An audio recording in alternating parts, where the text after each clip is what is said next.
ان کے اثار ثواب کے لیے باواز بلند صلوات پڑھ لیجیے۔ اللهم صل على محمد وعلى محمد۔ تمام بیماروں کی شفا یابی کے لیے باواز بلند صلوات پڑھ لیجیے۔ اللهم صل على محمد وعلى محمد۔ اپنے مولا و آقا کی سلامتی اور ظہور میں تعجیل کے لیے باواز بلند صلوات پڑھ لیجیے۔ اللهم صل على محمد وعلى محمد۔ أعوذ بالله السميع العليم من الشيطان اللعين الرجيم بسم الله الرحمن الرحيم الحمد لله رب العالمين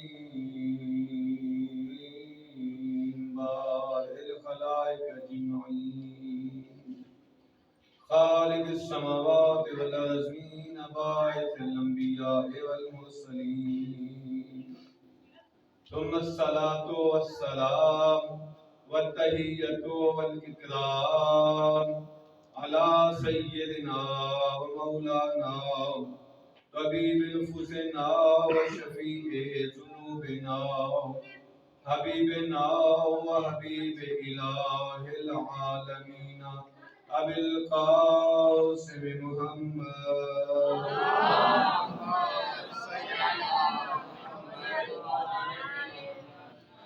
وآل الطيبين الطاهرين المعصومين الذين أذهب الله عنهم الرجس وطهرهم تطهيرا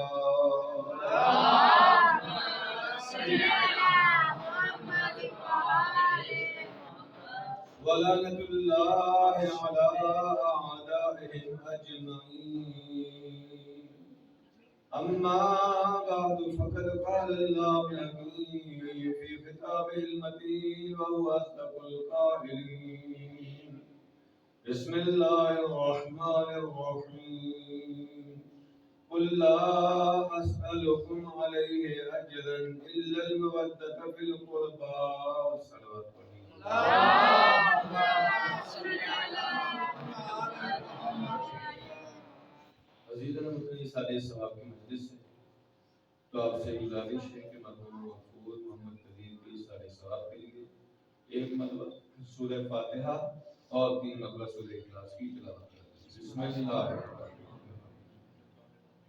الرحمن الرحیم مالک یوم الدین ایاک نعبد و ایاک نستعین صراط الذین أنعمت عليهم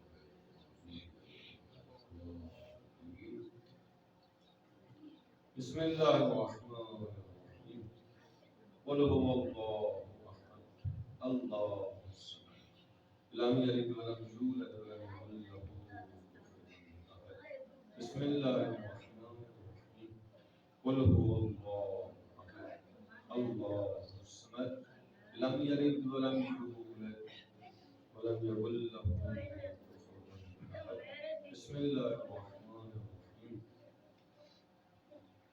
قل هو الله أحد الله الصمد لم يلد ولم يولد ولم يكن له كفوا أحد صلوات پڑھیے۔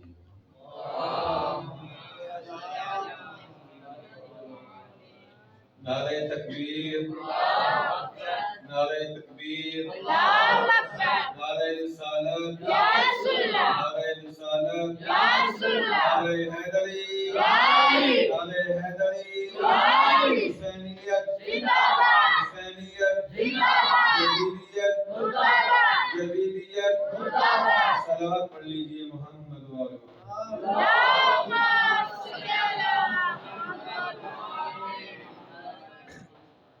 عزیزاً محترم، یہ سالِ ثواب کی مجلس ہے، اسی حوالے سے تھوڑی سی گفتگو اسی حوالے سے انشاءاللہ آپ کی خدمت میں پیش کی جائے گی۔ خداوند متعال اپنی پاک کتاب میں ارشاد فرماتا ہے کہ کل نفس ذائقۃ الموت،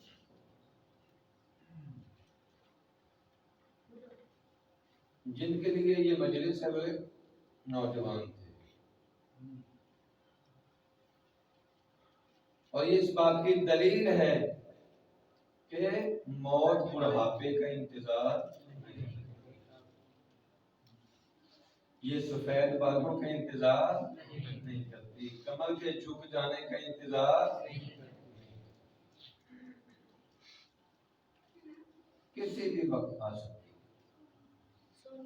جب موت کسی بھی وقت آ سکتی ہے تو ہر لمحہ موت کے لیے تیار رہنا چاہیے۔ انسان اپنی تیاری مکمل رکھے، نہیں کس وقت کے موت کا نکارہ بجا دیا جائے کہ چلو بھائی سفر آخرت تمہارا شروع ہو گیا۔ خوشا بحال ہے وہ افراد جو ہر وقت حالت سفر میں اور اپنے آپ کو آمادہ اور تیار کر کے رکھا ہوا ہے، جو اپنے واجبات کو ادا کرتے ہیں، جو اللہ کی حرام کردہ چیزیں ہیں ان سے اجتناب کرتے ہیں، جو خدا، رسول اور ائمہ کی اطاعت کرتے ہیں۔ گویا کہ یہ ہر لحظہ اپنے آپ کو کیا کر رہے ہیں؟ آمادہ کر رہے ہیں، تیار کر رہے ہیں۔ اب فرق نہیں پڑتا کہ جو شخص آمادہ ہو کہ موت ابھی آئے یا موت 10 سال کے بعد آئے، وہ تیار ہو کے بیٹھا ہوا ہے،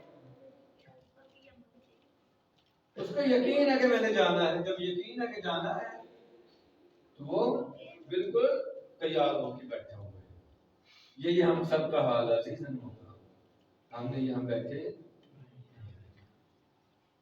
سب نے کبھی، لہذا انسان کوشش کرے کہ اپنی زندگی سے گناہوں کو نکال دے، معصیت الہی کو اپنی زندگی سے۔ یہ موت کے لمحات ہوتے ہیں جو ہمارے لیے مقام عبرت ہیں۔ یقین کیجئے اگر پروردگار موت کو پیدا نہ کرتا تو اس کائنات کا ہر انسان اپنے آپ کو فرعون بنا دیتا۔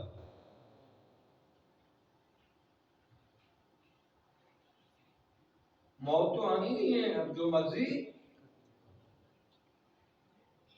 یہ موت ہے جس کے خوف سے انسان کچھ نہ کچھ عمل صالح بجاتا ہے۔ اس کو پتا ہے کہ میں نے قبر میں جانا ہے، پھر میں نے وہاں پہ ملائکہ نے آنا ہے، منکر و نکیر نے آنا ہے، آ کے پوچھنا ہے من ربوں کا، تیرا رب کون ہے۔ اگر میں نے زندگی میں سوال کا جواب آمادہ کیا ہوگا تبھی تو جواب دے سکوں گا۔ کسی عارف سے سوال ہوا کہ یہ اتنے آسان سوال قبر میں پوچھے جائیں گے، اس قدر آسان سوال پوچھے جائیں گے، فرمایا کہ موت اس قدر تلخ ہے، اس قدر تلخ ہے کہ جب موت آتی ہے کہ انسان سب کچھ فراموش کر دیتا ہے، سب کچھ بھول جاتا ہے۔ قرآن مجید نے جس حالت کا نام کیا رکھا ہے؟ سکرات الموت، یعنی جیسے انسان حالت نشے میں، یعنی موت آ رہی ہے، سامنے ملک الموت ہے، اب یہ اپنے بچوں کو، اپنی بیوی کو، اپنے بھائیوں کو، اپنے باپ کو بتا نہیں سکتا کہ ملک الموت میرے سامنے کھڑا ہے، زبان بند ہے، زبان بند ہو جاتی ہے، فراموش کر دیتا ہے موت کی تلخی کی وجہ سے۔ قبر میں جب یہ سوال ہوتا ہے تو انسان بھول چکا ہوتا ہے یہ چیزیں، موت کی تلخی کی وجہ سے۔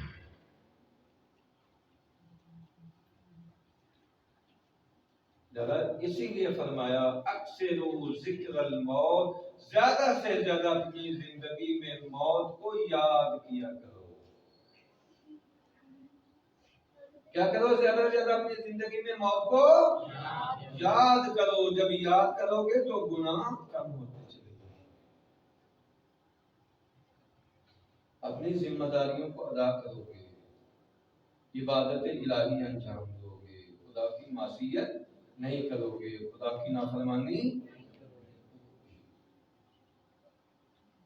یہ موت ہے، کبھی اس مسجد سے اعلان ہو رہا ہے، کبھی اس سے اعلان ہو رہا ہے، کبھی اس سے اعلان ہو رہا ہے. یہ کس کا ہے؟ یہ سفر کا اعلان ہے کہ وہ اپنے سفر پہ آج روانہ ہو گیا ہے.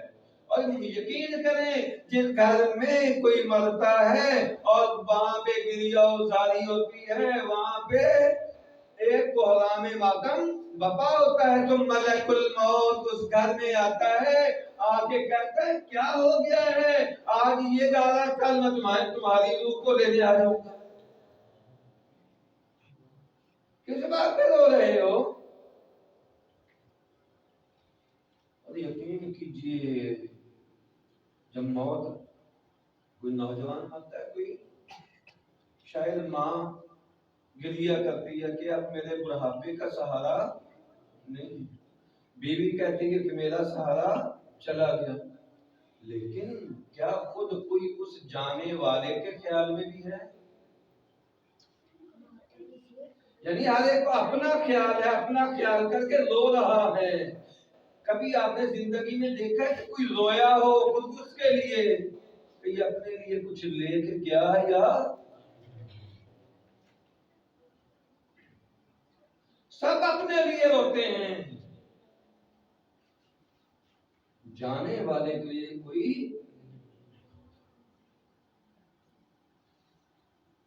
کہ یہ بیچارہ اب سوال و جواب کے مرحلے میں ہے.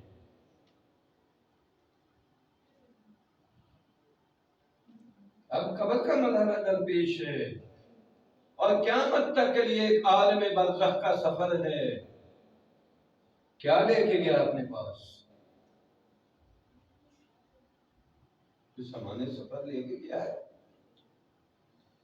اسی لیے کہا گیا ہے اور شرعی مسئلہ بھی ہے کہ اگر کوئی شخص اس دنیا سے جاتا ہے اور اس کے واجبات اس کے گردن پہ ہوتے ہیں، مثلا اس نے کسی کا قرض دینا ہے، اس کی نمازیں ہیں، اس کے روزے ہیں، تو سب وہ اس میراث کو تقسیم نہیں کیا جائے گا. اس میراث کو تقسیم نہیں کیا جائے گا. اس میراث کو پہلے اس کے قرضوں میں ادا کیا جائے گا، اس کے ان چیزوں میں ادا کیا جائے گا. اس کا حج رہتا ہے، حج کو ادا کیا جائے، پھر جو باقی بچتا ہے وہ ورثہ میں تقسیم کیا جائے گا. لیکن مجھے بتائیں آج کس کا خیال رکھتا ہے؟ ادھر سے باپ کی آنکھ بند ہوتی ہے، ادھر سے جائیداد پہ جھگڑا، یہ میری، یہ تیری، یہ میری. یہ انسان کی حالت.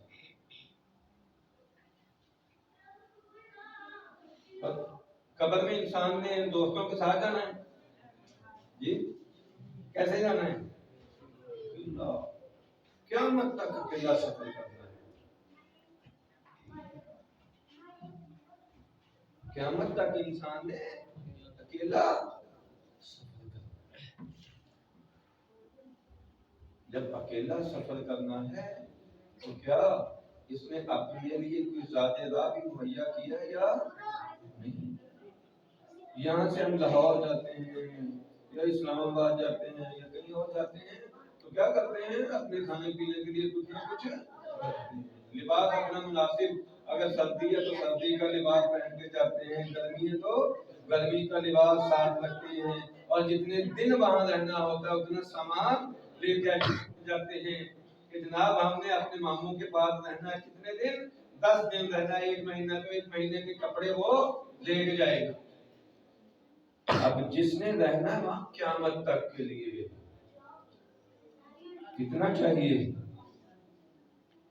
سفر کتنا ہے، کتنا چاہیے اور کتنا اہتمام کیا ہے. حالانکہ خدا کریم، خدا لطیف، یقین کیجئے خدا سے بڑھ کے کوئی ذات کریم نہیں ہے. اس قدر کریم ہے، اس قدر کریم ہے. اس نے کہا انسان گناہ کرتا ہے تو 1 گناہ لکھا جائے گا، لیکن اگر 1 نیکی کرتا ہے تو 10 نیکیاں لکھی جائیں گی. اس کے باوجود اگر انسان کے نام اعمال میں گناہوں کا پردہ بھاری رہے، خداوند متعال نے ایسے ہی نہیں کہا وَالْعَصْرِ إِنَّ الْإِنسَانَ لَفِي اس میں قسم ہے اصل کی انسان نقصان ایسے نہیں کرتا۔ انسان بہت جلد فراموش کر دیتا ہے۔ یہ دیکھیں ماں باپ انسان کے بہت ہوتا ہے جب اس دنیا سے جاتے ہیں، لیکن ایک دن 2 دن 4 دن 10 دن بس جیسے ہی پھر ایسا جیسے زندگی میں کبھی ماں باپ ہوئے ہی نہ، نہیں معلوم ہو کہ ان کے نام پہ راہ خدا میں کبھی اس نے کچھ دیتا بھی ہے یا نہیں دیتا، کبھی اس کی قبر پہ جا کے کبھی فاتحہ بھی پڑھا ہے یا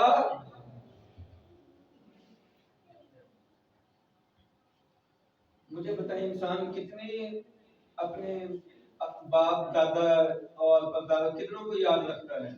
ہم زیادہ سے زیادہ اگر جس کی قبر پہ جاتے ہیں اپنے باپ اور دادا، زیادہ سے زیادہ دادا کا نام، اس سے پہلے جو ہمارے آباء و اجداد ہیں ہم ان کی قبروں کا بھی علم۔ تو اگر یقین کیجئے اگر کوئی ہمیں بھیج سکتا ہے ہماری موت کے بعد کچھ تو وہ فقط ہماری اولاد چلی گئی، اس کے بعد سلسلہ کون دے گا؟ کیا آپ اپنے پردادا کے لیے کچھ دیتے ہیں؟ اور ان کے پردادا کے باپ کے لیے ہم نے تو کبھی سوچا بھی نہیں ہوگا۔ فاتحہ زیادہ سے زیادہ اپنے مرحوم باپ مرحوم دادا کے لیے یہی چیزیں ہوتی ہیں۔ عجیب ہے انسان، یقین کیجیے بھلا دیتے ہیں، فراموش کر دیتے ہیں، ایسے ہوتا ہے جیسے یہ دنیا میں آیا ہی۔ مجھے بتائیں کتنوں کو اپنے پردادا کا نام یاد ہوگا؟ شاید تو بہت سو کو تو دادا کا نام بھی نہ آتا ہو، پردادا تو چھوڑ، کتنوں کو پردادا کا نام آتا ہوگا؟ اس کا مطلب ہے کہ انسان نسیاً منسیہ ہو جاتا ہے، فراموش ہو جاتا ہے، اس زمانے کی نظر ہو جاتا ہے، اس کو کوئی یاد کرنے والا بھی نہیں ہوتا۔ لیکن سلام ہو اس علم کی فضیلت پہ جو انسان کو زندہ رکھتا ہے، یہ علم ہے جو انسان کو زندہ رکھتا ہے۔ آج بھی ہم باقر مجلسی کا تذکرہ کرتے ہیں، علامہ مجلسی کا تذکرہ کرتے ہیں، 1000 سال گزر گئے لیکن ایسا ہے جیسے آج بھی زندہ ہوں۔ کس چیز نے ان کو زندہ رکھا ہوا؟ یہ علم ہے جس نے زندہ رکھا ہے۔ یعنی اگر آپ کچھ کر کے گئے تو آپ زندہ ہیں، مگر اگلی نسل، صرف اگلی نسل آئے گی اس کا آپ کو پتہ بھی نہیں ہوگا کون تھا، کون تھا کسی کو معلوم؟ علامہ ہندی کا نام لیتے ہیں، اتنے 100 سال گزر گئے، کیوں لیتے ہیں؟ کس نے ان کو زندہ رکھا ہوا؟ یہ علم نے زندہ رکھا ہوا۔ اسی لیے کہا معصوم فرماتے ہیں العلم حیات والجہل موت، علم زندگی ہے اور جہالت موت ہے۔ جو عالم ہے وہ زندہ ہے،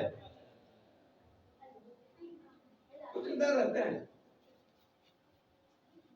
جس کی کتاب کوئی اپنی زندگی میں کتابیں لکھ کے گئے، کوئی لائبریری میں جائے گا وہ کتاب اٹھائے گا، جب تک وہ کتاب ہے آپ کا نام موجود ہے۔ لوگ آپ کے حوالے دیں گے کہ فلاں علامہ صاحب نے آپ کی کتاب میں یہ لکھا ہے۔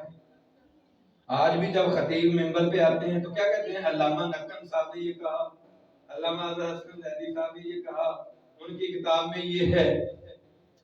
یعنی جنہوں نے کچھ کیا ہے اور ان کے آثار ہمارے پاس آج موجود ہیں، ان آثار نے ان کو کیا کیا ہوا ہے؟ زندہ رکھا ہوا۔ وگرنہ یہ جہالت انسان کو مار دیتی ہے، جہالت مار دیتی ہے۔ اگلی نسل کو بھی پتہ نہیں ہوگا کہ ان کا دادا کون تھا، پردادا کون تھا۔ لیکن ابھی میں نے کہا بیٹھے بیٹھے ہم اپنی وہ ذرا گریبان میں جھانک لیں، ہم کتنوں کو ہم کو اپنے پردادا کا نام آتا ہو، پر نانی کا نام آتا ہو، پر نانے کا نام یا آتا ہو، وہ فراموش، کوئی فاتحہ پڑھنے والا بھی نہیں، قبر کا نشان ختم۔ تو کر کے جانا ہے تو خود کر کے جانا ہے،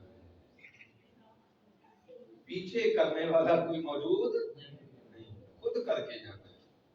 عقل مند وہی ہوتا ہے جو خود اپنا مسئلہ حل کر کے جائے۔ آج کریں گے تو کامیاب ہیں، نہیں کریں گے۔ حکیم لقمان کا کس نے نام نہیں سنا؟ سنا ہوا نا سب نے؟ حکیم تھے۔ حکیم کس کو کہتے ہیں؟ عقل مند، دانا، صاحب حکمت کو۔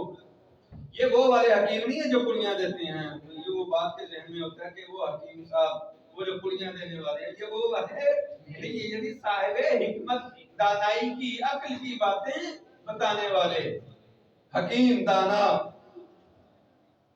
یہ کسی کے غلام تھے اور ان کا مالک جو تھا اس نے انہیں کہا کہ بندے خدا جاؤ جا کے گندم بیج دو۔ جب موسم آیا، جیسے زمین ہوتی ہے غلاموں کے حوالے کی ہوتی ہے، وہ خود آتے ہی نہیں ہے، تو اس نے اپنے ان کو کہا کہ بھائی بول۔ تو جب کاٹنے کا وقت آیا تو وہاں پہ کیا تھا؟ اس نے انہوں نے جو بو دیے۔ کیا کیا؟ جو بو دیے۔ جب کاٹنے کا وقت آیا تو وہ آدمی آیا مالک، تو دیکھا جو، اور میں نے تمہیں کہا تھا گندم بیجنی ہے، تم نے جو بو دیے۔ اس نے کہا میں نے اسی خیال میں بو دیے جو کہ شاید یہ گندم بن جائے۔ کیسے؟ ایسے ہی جیسے تم آج بار بار میں کہتا ہوں عمل کرو عمل کرو، عمل کرو گے تو قیامت میں کچھ ملے گا۔ یہاں کچھ بو گے تو وہاں کچھ ملے گا۔ تم کہتے ہو کہ نہ کچھ نہ بھی کیا تو وہاں بہت کچھ ہے۔ میں یہی سمجھانے کے لیے یہ کام کیا ہے تمہارے لیے۔ جو بیجا ہے وہی کٹے گا۔ ارے یہ ذہنوں سے نکال دیں۔ مثلا ہم امام حسین علیہ السلام کے روضے میں چلے جاتے ہیں اور ساری رات بیٹھ کے، بلکہ 40 راتیں بیٹھ کے کہتے رہتے ہیں مولا مجھے ڈاکٹر بنا دے، مولا مجھے ڈاکٹر بنا دیجیے، مولا مجھے ڈاکٹر بنا دیجیے۔ ایک رات میں آپ ڈاکٹر بن جائیں گے؟ جی یہ ایک دعا ہے۔ آئمہ کا کام کیا ہوتا ہے؟ یہ جو وسیلہ ہوتا ہے دعا کے آگے جو رکاوٹ ہوتی ہے اس رکاوٹوں کو ہٹانا ہوتا ہے، ان رکاوٹوں کو دور کرنا ہوتا ہے۔